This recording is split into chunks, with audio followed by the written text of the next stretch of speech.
Okay, welcome to day 4, everyone. Namaste. Namaste. Namaste. We are discussing the water element today, and it's called Jal in Sanskrit and Hindi. Now, water is 72% of our body. So we are practically three-fourths of our body is water. So it's a kind of if you want to compare a human body to a water bottle, which is filled three-fourths with water, right? So that's why our body reacts very, very closely to the water element because Earth is 70% water and our bodies are more than 70% water. So we have a very deep relationship with water. And now talking about water, moon is also affecting the water on the earth. We see the tides on the full moon day. So that affects the water composition in human bodies also. So there is a pull on days like new moon in the human body also. We may not be aware of that, but it does happen in many ways. So when we talk about water, it is represented by movement. It moves. It is represented by flow and fluidity and adaptation. And now, this adaptation part is really important. We'll talk about it in a bit. Then it also represents softness. It represents soothing, right? It also represents moisture and change of forms. So now adaptability and change of forms are interrelated. Now, this shows that whichever container you put a water in, it acquires the shape of that container. And now this has a great learning for us also. It means that in whichever situation or wherever life has placed you, you are so adaptable that you have no questions and no regrets or no complaints. So you are so adaptable, just like water, that wherever you are placed in life, you are adjusting to that situation or a circumstance or whatever. So that's why they all sometimes talk about this about water. Do you flow like water? Oh, yeah. Are you rigid like ice? Or are you hot and bubbly like boiling water? Or are you stagnant and sludgy? So these are all personality traits that you can relate to water, right? Are you flowing like water with the life, with your life, like no regrets, nothing, no complaints, whatever comes, comes. So you take everything in your stride. Or are you stagnant and sludgy, like lazy? You don't want to move. And then are you hot and bubbly? That means the fairy type, always angry or always complaining, always hot headed. Or are you rigid like ice, not flexible at all? So these are all different, um, what do you say, different forms in which water can exist. So can a human personality, right? So in nature, we can have water, we can relate to water by looking at the rivers, oceans, and sea. And then river rivers have been considered to be very sacred in many cultures, like in Egyptian culture, Greek, and Indian culture. Um, there are uh, um, there are communities that practically they worship rivers as life givers, right? So that's why water holds a very, very important place in humankind. Now, 70% of Earth is water. So is human body, 72%. We have already mentioned that. This is related to, water is related to the second chakra, which is called Swadhisthana. I'm going to show you the chart again today. So the second chakra, which is placed here, right? This is called the sacral chakra, and this is related to the water element. Now, this chakra is somewhere between belly button and pubic bone.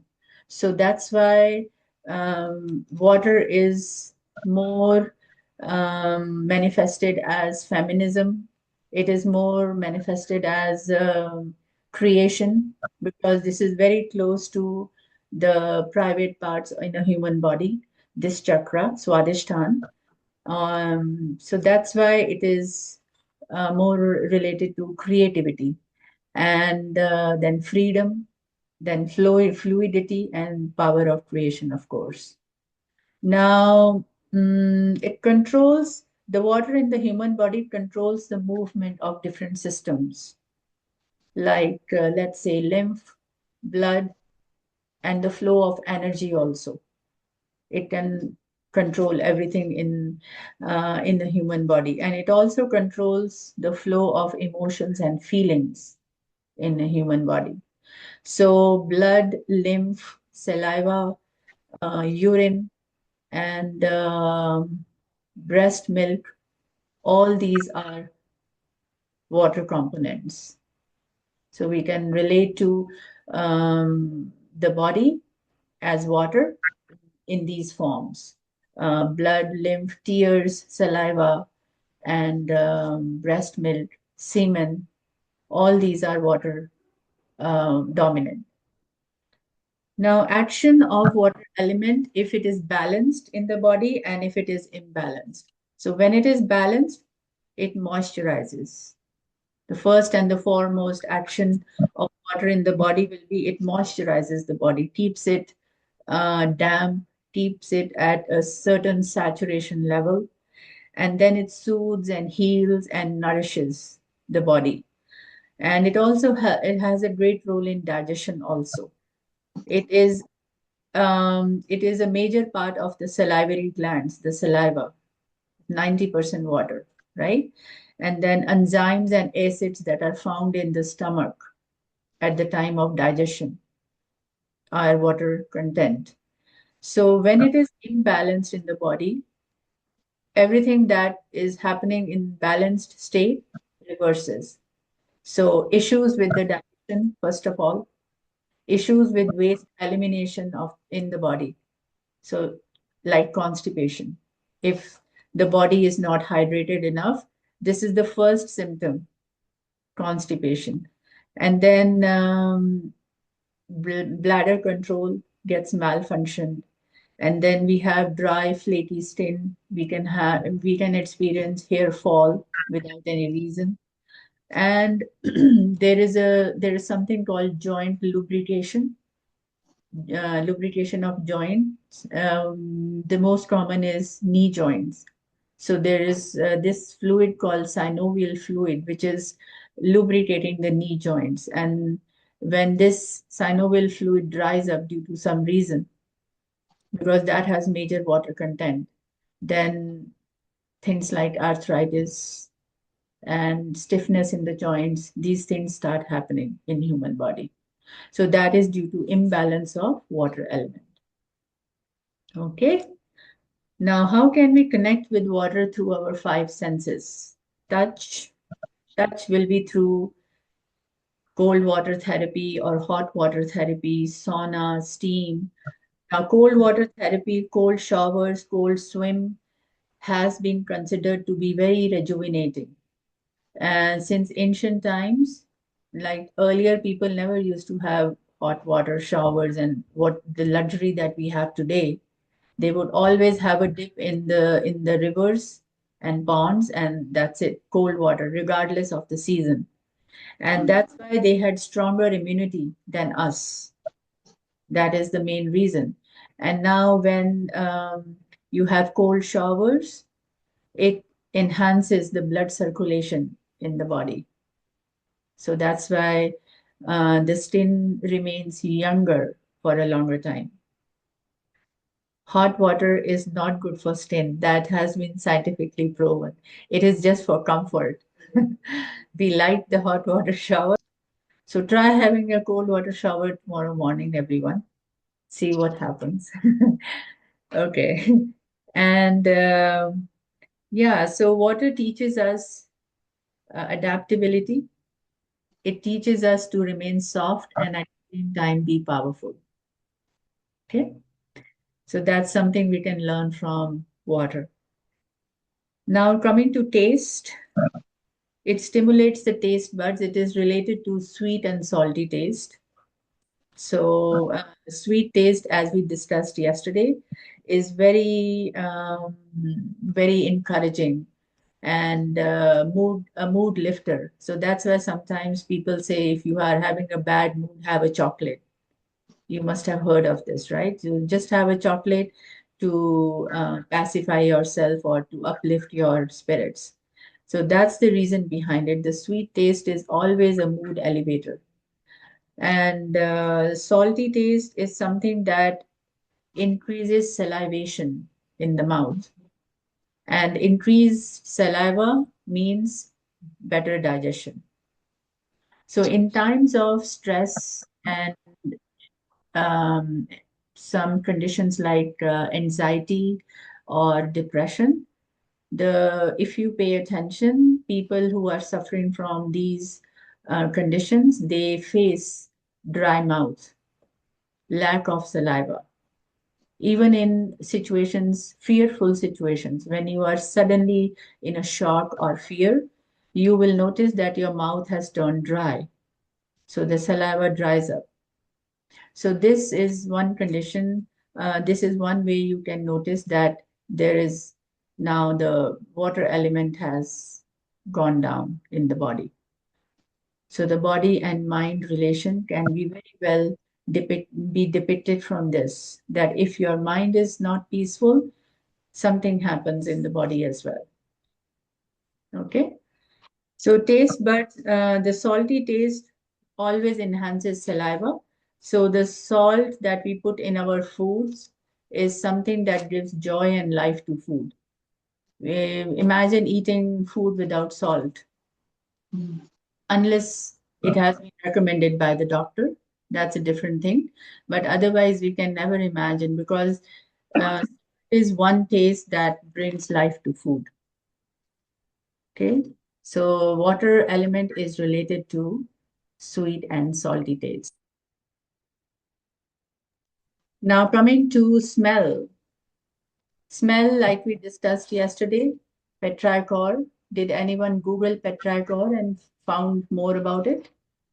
The aroma that arises from the earth when With the dirt. Yeah. fall on dry earth. Yes. Yeah.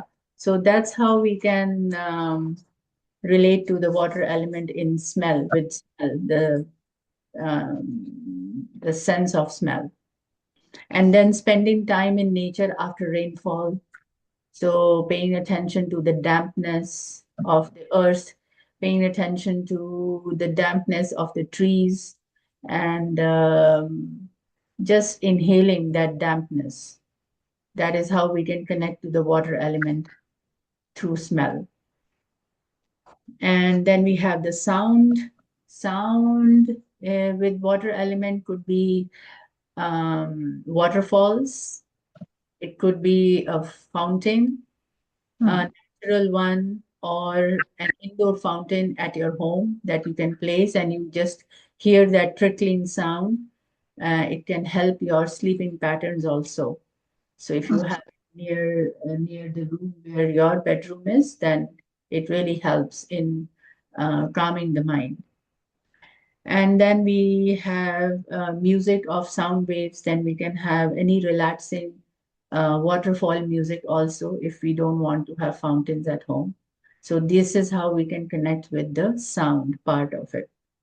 And sight will be oceans and seas, sitting on the side of a river or an ocean or sea and just watching the horizon or watching the expanse of the nature.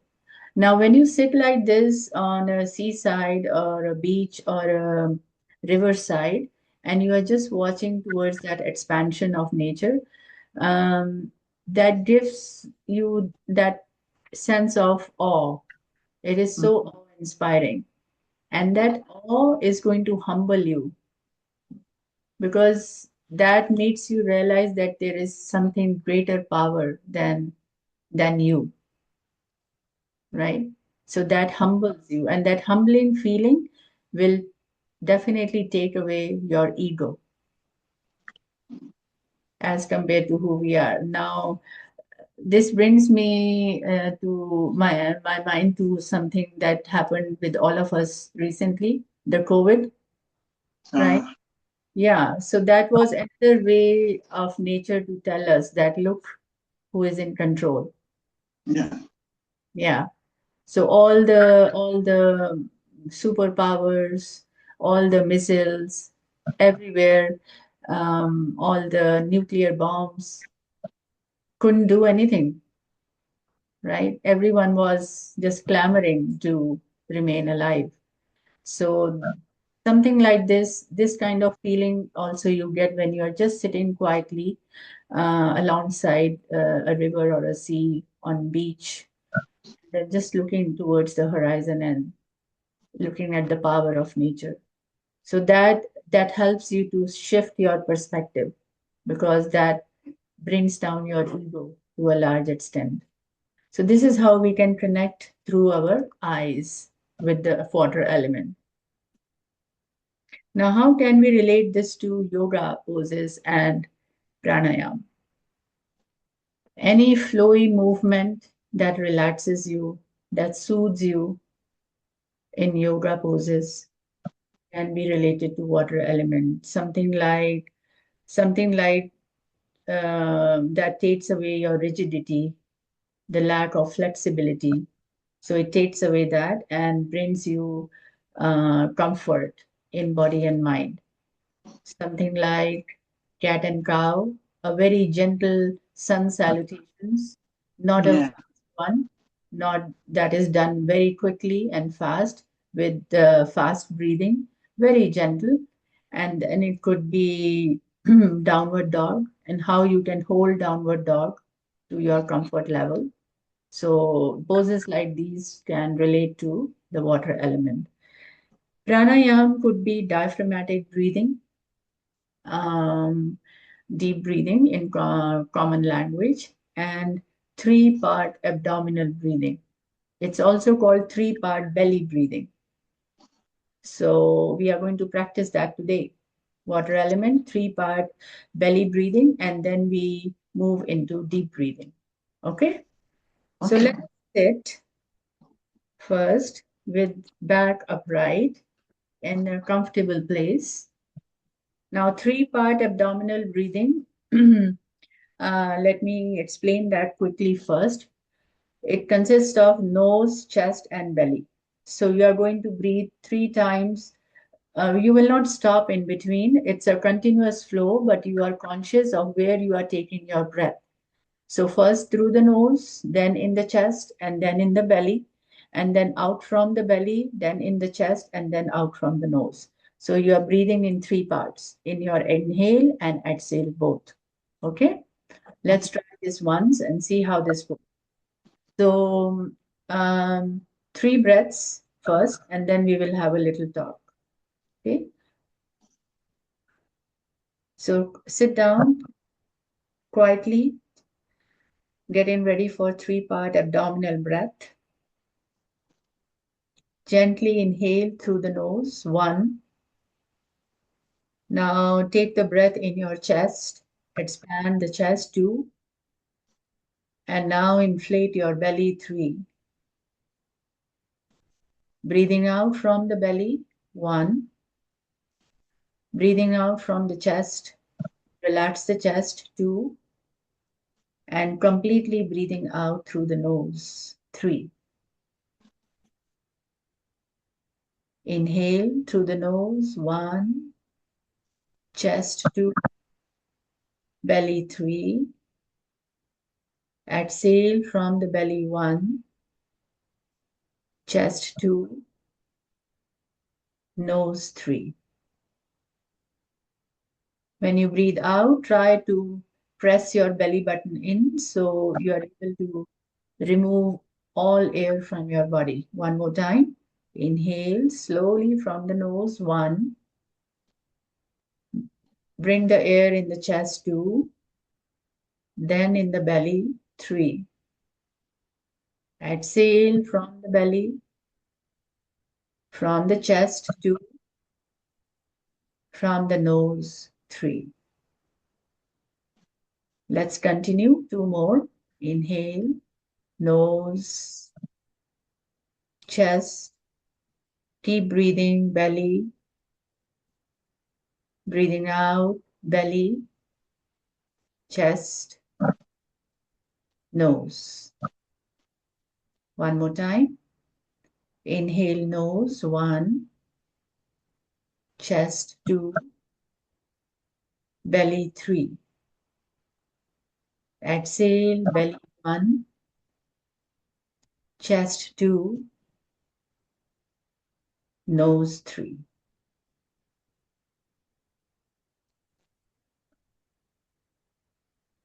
Sit quietly for a few moments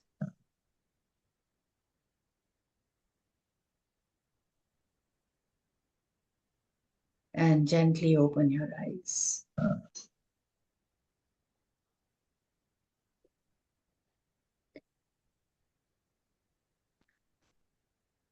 So this is very closely related to diaphragmatic breathing. It's just that we are counting and we are conscious of each and every spot, these 3 spots. In deep breathing, it's just one continuous movement. We are still aware of the flow of breath there also. So they are very closely related. Just, I think it's just a different name. 3-part belly breathing and diaphragmatic breathing. Almost the same. Okay. All right. Now, this is our out of water, this part, something very important. We need to understand that water has both memory and intelligence. So whenever you are drinking water or you have the water element in front of you, it should respond very well with your body when you take it in. Why? Because it has been proved that whatever emotion you have at the time when you are drinking water will be taken inside your body and will make your personality for that moment or for the rest of the day. So let us say you are angry and you want to drink water at that time, or somebody offers you water. You are angry, you have been in an argument or in a discussion or whatever, and you are drinking water, so you are drinking that anger along with the water. So we have to be very, very mindful, and we have to be very, very aware of the kind of emotion and feeling we have at the time we are drinking water, or even at the time we are holding water in our hands, in the glass or a cup, because water has been proven to have memory and intelligence. It has a huge absorption power. Hmm. Very important, even when sitting in a group, it's very important not to expose your water, the glass or a cup or a water bottle, because there are so many emotions and feelings and so, a mix of vibrations coming from different personalities. So those could be easily absorbed. And it is you who is drinking that water, right? So be very, very careful. And then there is also something like how can we drink water as per seasons? Drinking water in a clay pot or from a clay pot, and then drinking water in copper vessels, and then drinking water in glass or any metallic water bottle or a vessel. So, as per Ayurveda or Indian herbal medicine science, from spring until summer, the 4 months, drinking water from a clay pot is the best for the body, Hmm. right? Earthen pots or clay pots. If you store water in such pots from a later part of the spring to the end of summer, when you have the first rain, so end of summer. Until then, the best way to drink water, which is best for the body at that time, is clay or earthen pots. And earthen pots are naturally alkaline.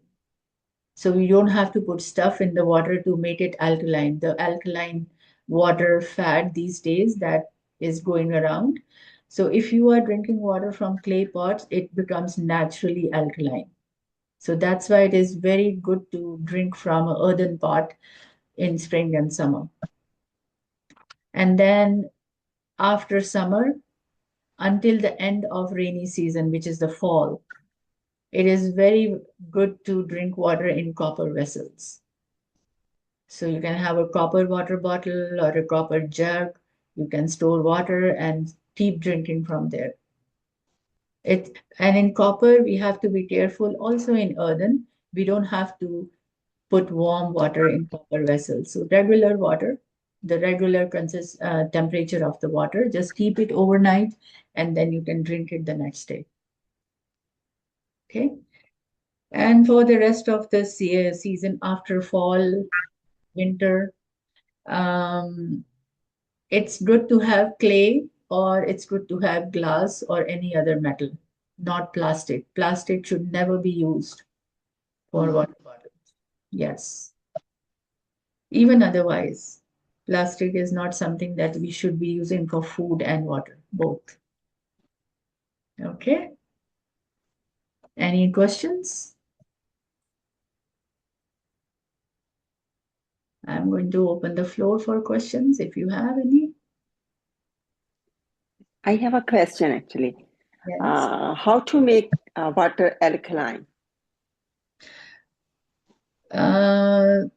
If it is summertime, just have an earthen pot or clay pot and always store water in that, drink from that pot. It is naturally alkaline. And otherwise, you can use cucumbers, you can use lemon and mint, or you can make a combination of these. You can put all the three things or any one thing, and then just drink water, that water. Yeah. Cucumbers are in nature, and mint, and so is lemon. Oh, okay. Yep. Rupa, can the clay pot, can it be coated, or does it have to be like the raw clay? Yeah, that's a very good question, Diane. It has to be a raw clay. Okay. Yeah. We do see clay pots very nice and shiny from inside. Outside is fine. Okay. Outside also, if it is just natural, inside, outside, that is the best. Yeah, because we don't know what the coating is consisting of. Okay. Yeah, so it's best to have that non-shiny, raw-looking pot. Right. That's the best. Yeah. Thank you. Anybody else? Sorry, can I ask one more question, please? Oh, Yes. Okay. What about the apple cider vinegar? Some people says add apple cider vinegar in the morning water. Like whenever we drink water in the morning time, puts 1 or 2 tablespoons of apple cider vinegar in it and then drink. What about this, please? from what I have read and from whatever I know, there is no scientific, it hasn't been proven scientifically, but apple cider vinegar is something that increases the gut flora and flora. So we have good bacteria in the gut. So this helps apple cider vinegar because it is natural vinegar. There is one vinegar that is the white vinegar. That is not natural. That is a synthetic vinegar. Yes. So apple cider is known to increase the flora and fauna of the gut. But then the other side, it shouldn't be taken neat, like just like that from the bottle, right? Has to be like only 1.5 spoon in one full glass of water. Okay. Yeah, but it does clears out the the stomach. If you're having, but it shouldn't be taken every day. That is another thing. Oh, Yeah. okay. So like once or twice in a week. Okay. Yeah. And it should be diluted really well. Oh, okay. Okay, thank you. You're welcome. Sorry, Anything else? Rupa, it should be what really well? Diluted. Diluted. Yes. Yeah. I mean, it should be 1 full glass of water with half a teaspoon or 1 teaspoon of apple cider.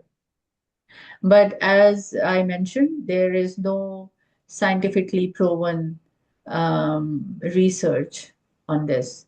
So it's just that, yes, just like lemons, and because apple cider is much more natural than synthetic vinegar, so people have done some studies and they have brought this out. Yeah. Anyone else? Rupa, I wanted to ask, the water, right? Should it be at room temperature? Should it be cold, like you mentioned, taking a cold shower? Like, does it matter? Your question is related to drinking or shower? No, it's the drinking the water. Hmm. Like, what temperature should it be at room temperature? Should it be cold? Like, does it matter? It does matter if you are having icy water and as compared to room temperature and warm water. It does make a difference because warm water is really very, very helpful for the body. And also, room temperature is fine too, but not chilly, anything that is coming out of a refrigerator. Mhm. And Okay. yeah, there's a reason for that. First, like we studied today, 72% of the body is water. And then it is controlling most of the functions, everything, blood, lymph, saliva, tears, and digestive juices and everything. Now, let's say I'm having food and then I have water and it is coming out of a fridge. Now, the digestive fire, what happens if you have a fireplace at home and you just go and pour ice water on it? What happens? It dies down, right? Yeah. Right. Same goes for our bodies also. Now, there is not a fireplace in our bodies. When we say digestive fire, it means the digestive enzymes and the acids, like the hydrochloric acid and all the enzymes that are responsible for the process of digestion. So, when you are drinking water on top of food, and that too, the glass is filled with ice, right? You are killing the digestive fire. So you Okay. are kind of killing your digestive process. So when we go outside in restaurants or fast food, we have a burger and then we have a Coke Mm-hmm. and then maybe something else which is half filled with ice Yeah. and half of it is the soft drink, right? And Right. then we are having a bite of the burger and then we are having a sip of that iced water. Yeah. And then we think after a few days, why my tummy is acting up. Yeah. Yeah. Yeah. So these things are very important. So as per the natural science, 1 hour before food and 1 hour after food, no water. And also along with the food, no water. So you have to just let the digestion handle itself, right? And after 1 hour, you have warm water. First thing, warm water to just facilitate the digestion that is already happening. Okay. Thank Yeah. you. You're welcome. Any other questions? All right, everyone. Thank you so much for tonight, for your patience, and namaste. I'm going to stop the recording and then we can have a little chit chat.